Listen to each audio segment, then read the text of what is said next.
Bonjour, dans cette leçon, nous travaillons la division euclidienne.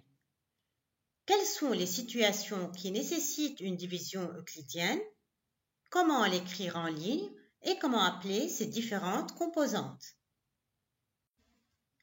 Considérons ces deux situations.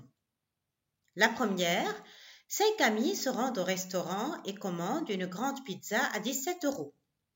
Ils veulent se partager l'addition équitablement. Combien paiera chacun d'eux? Comment pensez-vous répondre à cette question? Quelle opération faut-il effectuer?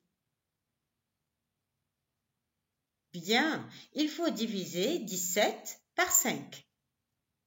Passons à la deuxième situation. 5 amis jouent aux fléchettes. Il y a 17 fléchettes qu'ils veulent se partager équitablement.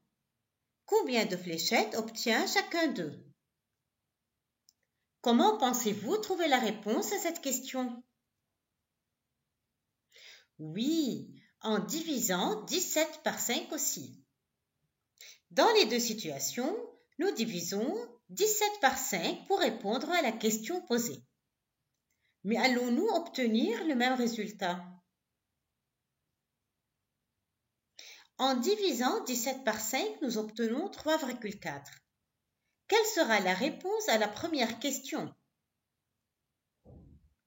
Oui, chacun des amis va payer 3,40 €. Et à la seconde question, est-il possible que chaque ami reçoive 3,4 fléchettes? Bien sûr que non. La réponse ne pourra pas être qu'un nombre entier de fléchettes. Ça veut dire un nombre sans virgule. Combien de fléchettes recevra donc chacun des 5 amis? C'est bien une division que nous allons effectuer. Nous allons diviser 17 par 5. Pour cela, commençons par distribuer les fléchettes. 5 fléchettes, 10 fléchettes, 15 fléchettes sont ainsi distribuées. Il en reste 2 fléchettes. Nous ne pouvons plus distribuer des fléchettes. Chacun des 5 amis reçoit ainsi 3 fléchettes. 3 fois 5 est égal à 15. 15 fléchettes sont ainsi distribuées. 17 moins 15 est égal à 2. Il reste 2 fléchettes. Nous venons d'effectuer une division euclidienne. Qu'est-ce qu'une division euclidienne? Une division euclidienne est une division qui s'arrête à un résultat entier.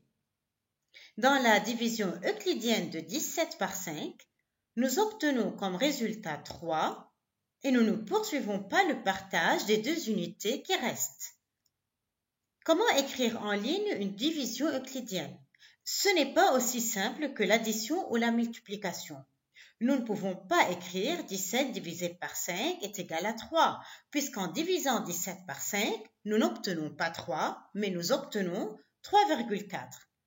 Alors, comment écrire en ligne le calcul effectué? Il faut écrire 17 est égal à 3 fois 5 plus 2. 3 fois 5 qui vaut 15. 15 plus 2 est égal à 17.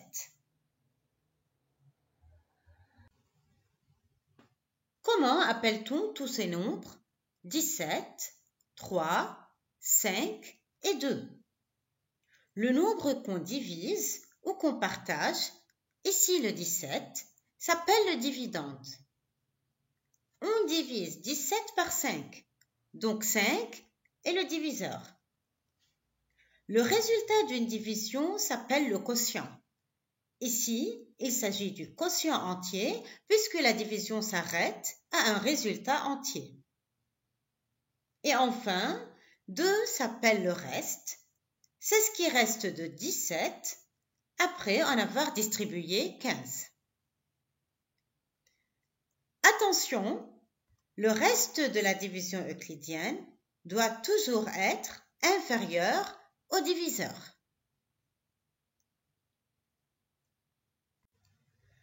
Voyons maintenant d'autres situations qui nécessitent une division euclidienne.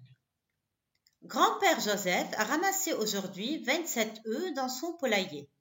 Il veut les ranger dans des boîtes pouvant contenir 6 œufs chacune. Combien de boîtes peut-il remplir? Que devons-nous faire ici? Oui, diviser 27 par 6. Combien y a-t-il de 6 dans 27? Il faut bien connaître sa table de multiplication pour répondre vite à cette question. Pour le moment, nous pouvons citer les multiples de 6 jusqu'à atteindre 27. Commençons avec 6 fois 1. 6 œufs remplissent ainsi une première boîte.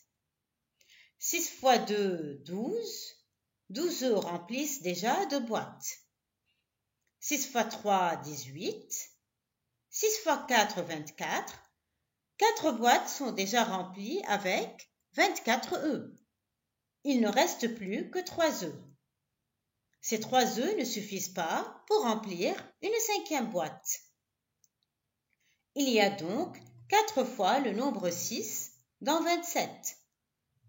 4 fois 6 est égal à 24. 27 moins 24 est égal à 3. Il s'agit des 3 œufs qui restent.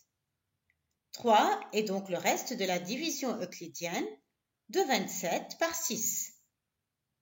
Nous écrivons en ligne cette division. 27 égale 4 fois 6 plus 3. Et pour répondre à la question posée, combien de boîtes grand-père Joseph peut-il remplir? Il peut remplir 4 boîtes et il lui reste 3 œufs. Et si la question était combien de boîtes sont nécessaires pour ranger tous les œufs? Dans ce cas, nous devons ranger les 3 œufs qui restent dans une 5e boîte.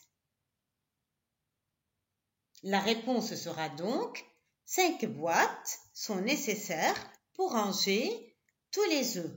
La 5e boîte sert à ranger les 3 œufs qui restent.